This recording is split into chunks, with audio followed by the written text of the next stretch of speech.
When it comes to ultra budget phones, Realme 9 Pro, while the price seems pretty surprising with such eye-catching specs, there are a few things that you really need to look out for because there's probably a reason for why they are so cheap. Some less noticeable components might function awfully or simply unusable. Software support could be a disaster, and you might not have a good after-sales service if anything happens to your phone. So in this review, I'm gonna show you that Realme 9 Pro, being extremely high value on the paper, is it reliable and worth investing your time? Also, we're having a giveaway for the Realme 9 Pro as a New Year's gift. You know the rules, gotta subscribe to the channel and our Twitter. You can use the link below to get the details and give it a try. Probably you're luckier than you think. Going back to the phone itself, the design is very simple. Black glossy finish, plastic back cover, matte finish plastic side frame, and a classic Realme style camera module. Except from the camera module being the bumpiest I've seen in recent days, it brings little problem when you put the silicone protection case on.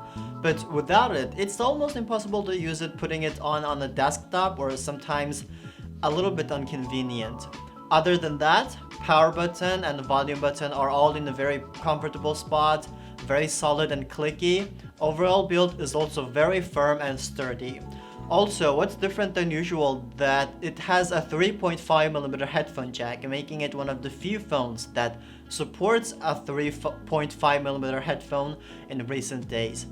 In conclusion, except from the camera bump, I think the overall build is very good and solid and can definitely last a long time. The screen is a 6.6-inch 1080p 120Hz display with the highest brightness of 1000 nits.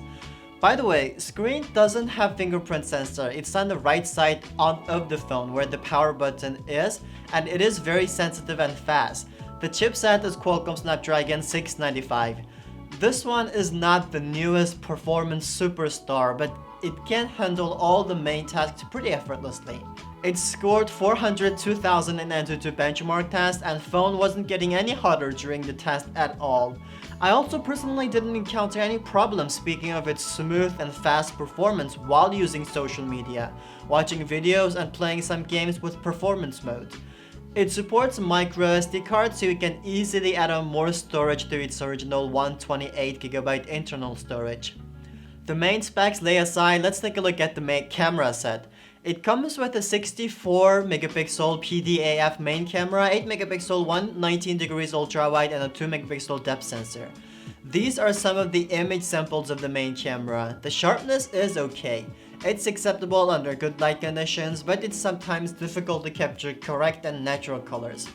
This kind of image quality is pretty good for taking a quick record to note down important information, but for any artistic purpose, you probably wouldn't accept it. And an 8MP ultra-wide camera is the same. Good for capturing some quick information, but probably won't make a photo that can get 1,000 likes on Instagram. At night, the performance is shown as these shots. The dynamic range is not that impressive, but without considering this issue, most of the images are clear enough for practical usage. And at the end, a 2MP macro camera that can be used as a magnifying glass. And again, it can be pretty useful in some practical cases. Speaking of the battery life, it comes with a 5000 mAh battery and 33W fast charging. Because of the both screen and the chipset are not that power hungry, this battery life is so sufficient for a long time of usage. Half an hour watching a video only consumed 6%, using camera 9%, navigating social media 4%, playing PUBG 6%, and 8% for playing Genshin Impact. And charging it with 33W fast charging can charge it up fully within an hour. So you see, one thing that will never disappoint you is the battery life, and you can confidently rely on it. So for the conclusion, for only around $260, you will get a phone that's perfectly well functioning and relatively better than any other smartphones at this price point. Or you can get it for free. Subscribe to the channel and you will have the opportunity to win the phone. You can check the detail in the link below. We are also having Realme 9 Pro Plus review uploading. Make sure not to miss that one if you're interested in, and I'll see you in that video.